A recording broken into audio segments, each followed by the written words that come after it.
오늘 하나님께서 우리에게 주시는 말씀은 마태복음 5장 1절에서 12절까지의 말씀입니다.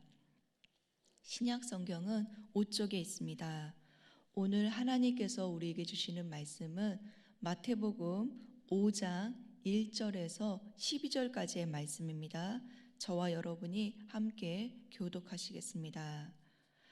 예수께서 무리를 보시고 산에 올라가 앉으시니 제자들이 나온지라. 입을 열어 가르쳐 이르시되 심령이 가난한 자는 복이 있나니 천국이 그들의 것이며 애통하는 자는 복이 있나니 그들이 위로를 받을 것이며 온유한 자는 복이 있나니 그들이 땅을 기업으로 받을 것이며 의에 줄이고 목마른 자는 복이 있나니 그들이 배부를 것이며 긍휼히 여기는 자는 복이 있나니 그들이 긍휼히 여김을 받을 것이며 마음이 청결한 자는 복이 있나니 그들이 하나님을 볼 것이며 화평하게 하는 자는 복이 있나니 그들이 하나님의 아들이라 일컬음을 받을 것이며 의를 위하여 박해를 받는 자는 복이 있나니 천국이 그들의 것임이라. 나로 말미암아 너희를 욕하고 박해하고 거짓으로 너희를 거슬려 모든 악한 말을 할 때에는 너희에게 복이 있나니 기뻐하고 즐거워하라. 하늘에서 너희의 상이 큼이라. 너희 전에 있던 선지자들도 이같이 박해하였느니라. 아멘. 오늘 눈도 오고요. 추운 날씨인데 이렇게 대면과 온라인으로 새벽 예배 드리시는 모든 분들에게 하나님께서 건강을 지켜주시는 은혜가 있기를 간절히 기도하겠습니다. 아멘. 여러분 설 명절 잘 보내셨나요? 코로나 이후 설 명절, 이번 설 명절은요, 많은 사람들이 고향을 찾았고 이동했다고 합니다. 그리고 많은 사람들이 이렇게 인사를 했겠지요. 새해 복 많이 받으세요. 저도 많은 사람들에게 새해 복 많이 받으세요 라고 인사를 했습니다. 하지만 세상이 말하는 복과 성경이 말하는 복에는 많은 차이가 있는 것 같습니다. 특히 오늘 말씀 팔복을 묵상하면서 저는 그런 생각을 더 많이 했습니다. 오늘 매일 성경 본문 말씀의 제목은요, 팔복입니다. 첫째, 팔복은 예수님께서 제자들에게 가르치신 말씀입니다. 우리 본문 1절과 2절의 말씀인데요, 함께 읽어보시겠습니다. 시작.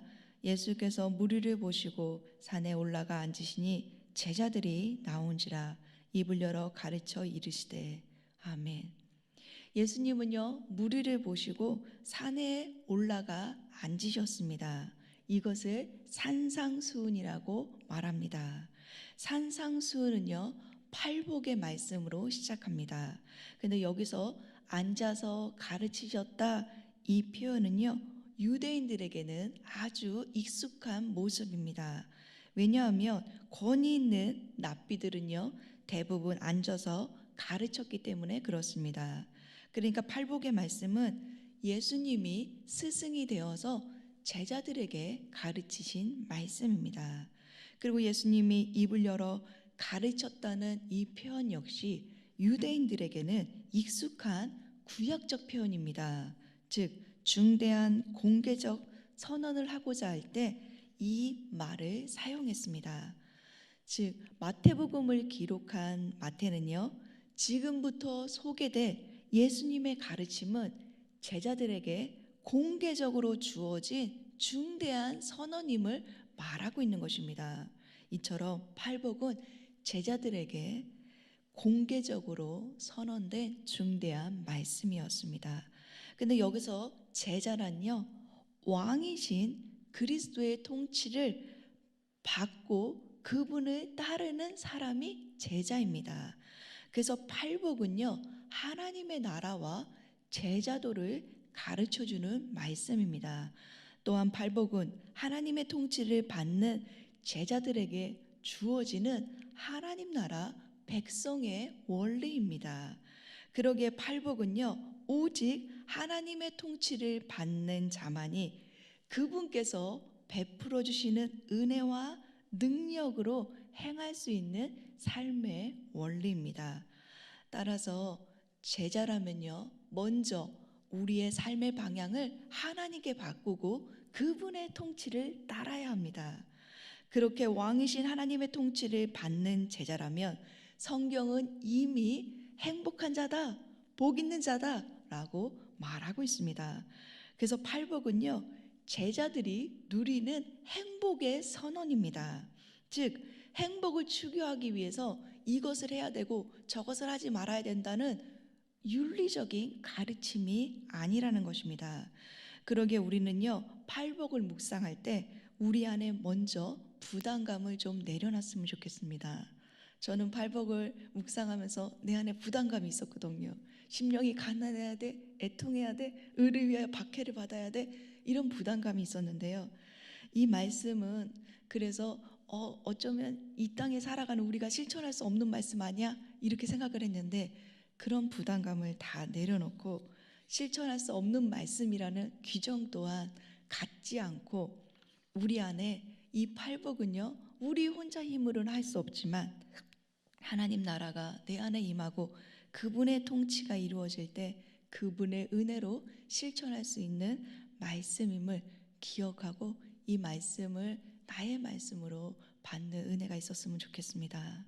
사랑하는 성도 여러분, 팔복은요, 하나님 나라 백성이 누려야 할 하늘의 복입니다.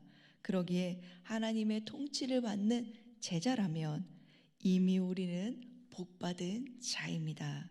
이 복을 받은 자로서 팔복의 사람이 되고요, 팔복의 삶을 사는 저와 여러분 되시기를 간절히 소망합니다. 아멘. 둘째, 팔복은요, 의를 중심으로 하나님과의 관계의 복과 이웃, 즉 세상과의 관계의 복으로 나눠져 있습니다. 먼저 하나님과의 관계의 복은요, 8개 말씀 중에 이 의라는 단어를 기준으로 앞에 4개의 복입니다. 살펴보겠습니다. 심령이 가난한 자는 복이 있나니, 애통하는 자는 복이 있나니, 온유한 자는 복이 있나니, 의에 줄이고 목마른 자는 복이 있나니, 이 4개의 말씀이 하나님과 관계된 복이고요, 나머지 뒤에 있는 4개의 말씀은 다시 의라는 단어로 묶어집니다.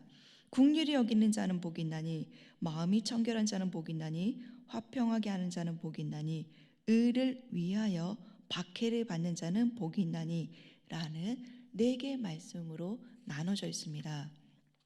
그러니까 팔복은요, 의라는 단어의 중심으로 앞에 4개의 복과 뒤에 4개의 복으로 나눠져 있습니다. 그래서 산상설교의 핵심 개념은 의입니다. 의.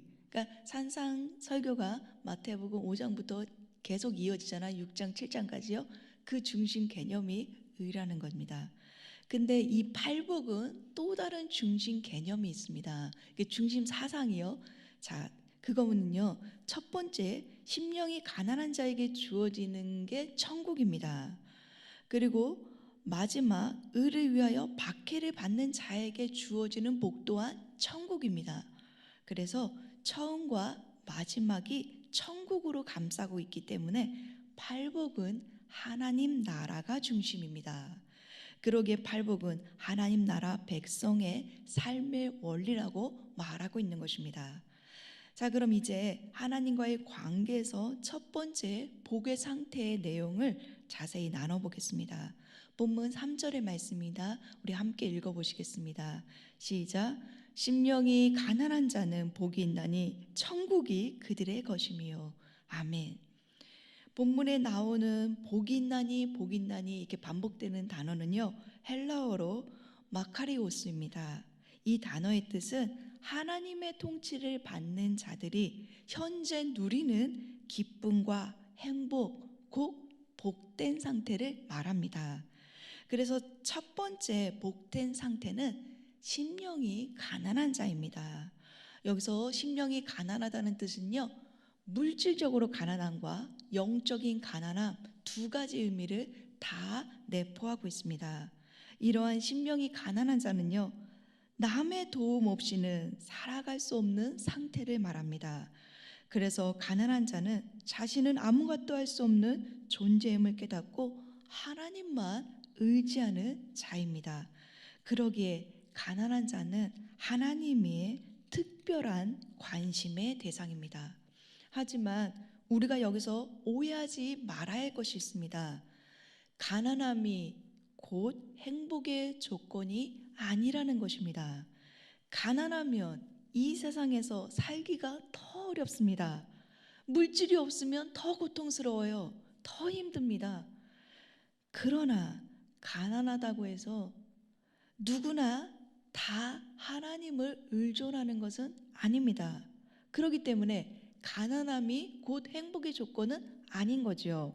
반면에 소유가 많을지라도요, 하나님 앞에서 자신의 부족함을 인정하고 무능함을 인정하고 겸손히 하나님만 의존하는 사람이 있습니다. 이러한 사람이 심령이 가난하다라고 말하고 있는 것입니다. 그러기에 여기서 말하는 심령이 가난한 자는요, 자신의 무능함과 부족함을 인정하고 빈손 들고 하나님만 전적으로 의존하는 사람입니다. 이렇게 하나님께 두 손 들고 하나님만 의존하는 자들은요, 그 소유가 많든 적든 하나님만 의존하기 때문에 하나님께서 그 사람의 마음을 다스리시고 또 겸손히 하나님의 통치를 따르려고 하기 때문에 하나님의 나라가 그 안에 임한다는 것입니다. 그래서 가난한 자들에게 주어지는 복이 천국이 그들의 것이며 라고 말하고 있는 것입니다. 사랑하는 성도 여러분, 우리의 마음이 가난하여 하나님 한 분만을 전적으로 의지할 때, 그리고 전적으로 그분의 통치를 따르고자 할 때, 그분이 우리에게 주시는 복은 하나님의 나라입니다. 그래서 우리가 영적으로 가난할수록 하나님은 우리 가운데 더 가까이 계십니다. 우리 안에 혹여라도 높아진 마음이 있다면 이 시간 겸손히 그 마음을 내려놓고요, 전적으로 다시 하나님을 의지하고 하나님을 의존하면서 하나님 나라를 소유하는 저와 여러분 되시길 간절히 소망하겠습니다. 아멘. 이어서 두 번째 복된 상태입니다. 두 번째 복된 상태는요, 애통하는 자입니다. 본문 4절의 말씀인데요, 함께 읽어보시겠습니다. 시작. 애통하는 자는 복이 있나니 그들이 위로를 받을 것이며. 아멘. 마태는 유대인입니다. 그러기에 마태는요, 자기 동족 유대인을 향하여서 지금 마태복음을 기록하고 있습니다. 그러기에 이 마태복음의 이 애통한 자, 이것을 이해하려면요, 구약적 배경과 자신의 민족의 배경을 가지고 썼기 때문에 그것을 먼저 이해해야만 합니다.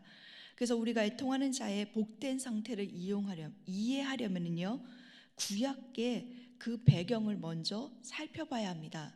마태복음은요, 이 애통한 자의 모습을 구약 이사야 61장에서 가져왔습니다. 이사야 61장 2절에는 여호와의 은혜해와 우리 하나님의 보복의 날을 선포하여 모든 슬픈 자를 위로하되 라고 기록하고 있습니다. 그러니까 이사야 61장에 나오는 애통한 자의 배경은요, 이스라엘 백성이 이방 세력에 의해 압제를 당하고 예루살렘 그 거룩한 성이 폐허를 당했기 때문에 지금 애통하는 것입니다. 그것은 나라를 빼앗긴 무력함이요 곧 절망적인 현실로 인한 슬픔이고 애통입니다. 그런데요, 예수님의 제자들도요, 그 이사야 61장의 배경처럼 현 세상 가운데서 로마의 압제를 당하며 나라를 빼앗긴 무력함 가운데 있습니다. 그래서 제자들 역시 현실적인 그 절망적인 현실로 인해서 슬퍼하고 애통할 수밖에 없습니다. 또 제자들에게는 또 다른 애통이 있었는데요, 하나님의 통치를 받았습니다. 하나님 말씀에 순종하려고 했습니다. 근데 세상은 만만치 않습니다. 로마의 세력은 이들을 더 압제하고 박해했습니다. 그렇기 때문에 그들은요, 그들의 어려움 앞에 애통할 수밖에 없었습니다. 애통한다는 것은 그 자체가 기쁨은 아닙니다. 힘겨움이고 어려움이고 괴로움입니다. 하지만 현재 애통하고 있다는 사실은 그들이 하나님의 위로를 받게 될 대상이라는 증거이기 때문에 애통하는 자에게는 복이 임하는데 위로의 복이 임하는 것입니다. 제자들은요, 세상적 기준으로 보면은 보잘것 없었습니다. 그리고 그들은 애통할 수밖에 없었고 슬퍼할 수밖에 없었습니다. 하지만 그들에게는 위로가 기다리고 있었습니다. 지금 애통하고 슬픔 가운데 있다면 분명히 위로가 찾아올 것입니다. 저는 팔복의 말씀을 묵상하면서 1940년 윤동주 시인이 쓴 팔복에 대한 시도 같이 묵상했습니다. 1940년 우리나라는 일제의 나라의 주권을 빼앗겼습니다.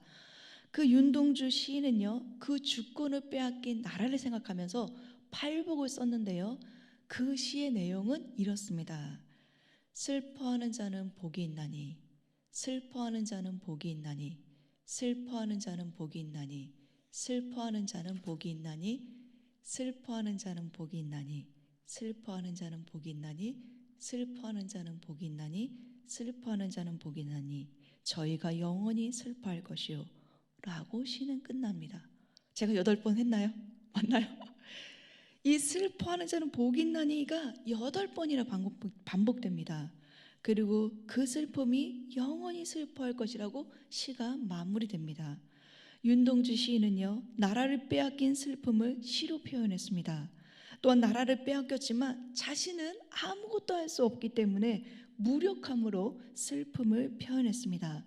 그리고 슬퍼하지만 위로가 올 것 같지 않는 슬픔이기에 슬픔을요, 반복해서 기록했습니다. 그래서 윤동주 시인은 그 슬픔이 영원한 슬픔이라고 그 시가 끝나고 있습니다. 하지만 역설적이기도요, 슬퍼하는 자는 복이 있나니 라고 반복해서 묵상하면 슬퍼하는 자가 복 있는 자라는 그 의미를 깨닫게 됩니다. 그리고 오늘 우리가 부른 찬송가 91장에는요, 슬픈 마음 있는 사람 예수 이름 믿으면 영원토록 변함없는 기쁜 마음을 얻는다고 기록하고 있습니다.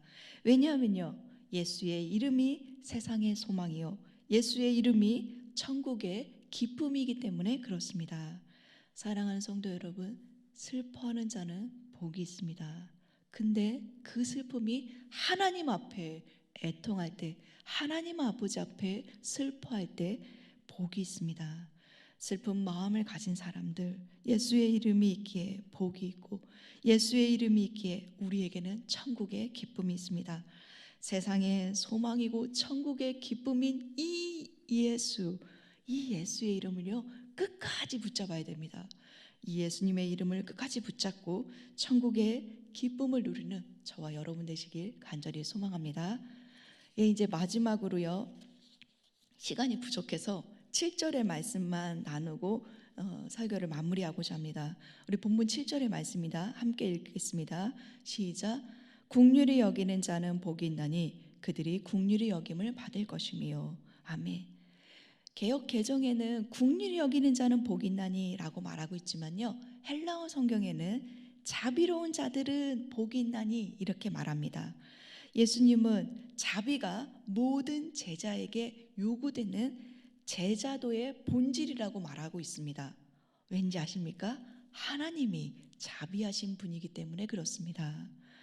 그 이유는요, 또 제자들은 하나님께서 자비를 베푸는 그 자비를 경험한 자들이기 때문에 그렇습니다.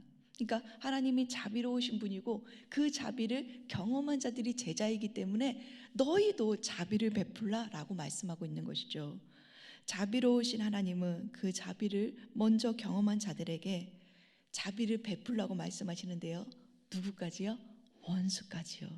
이 산상수훈에는요, 원수까지. 그래서 하나님은 자비로우시는데 의인과 악인에게 동일하게 자비를 베푸시는 분이십니다. 자비로우신 하나님은 그 자비를 먼저 경험한 자들이 원수까지 자비를 베풀 수 있도록 능력과 의무를 부여하신다고 말씀하고 있습니다. 그래서 7절부터는요, 이웃, 즉 세상과의 관계의 복은 내가 먼저 하나님의 자비를 경험하고 그 자비가 다른 사람에게 흘러가기에 그것이 나에게도 복이고 다른 사람에게도 복이 되는 것입니다. 또한 자비를 받는 사람은요, 자비로운 행동으로 다른 사람에게 자비를 베풀었기 때문에 마지막 심판 때에요, 하나님의 결정적인 자비를 잊게 되는 근거가 됩니다. 하나님을 닮아 행동했기 때문에 그렇습니다. 그러기에 제자는 힘들지만, 어렵지만, 원수까지도 자비를 베푸는 것이 하나님의 뜻임을 배워야 합니다.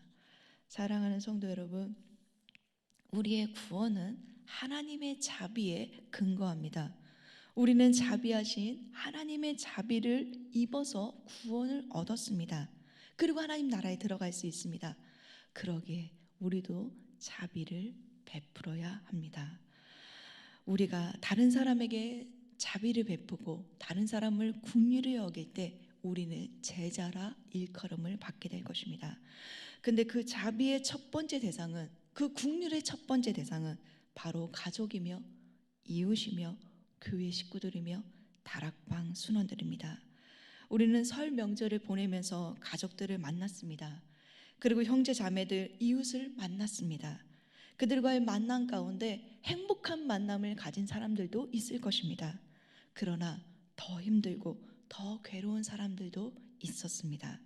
하지만 하나님은요, 그들에게도 동일하게 자비를 베풀라고 말씀하고 있습니다.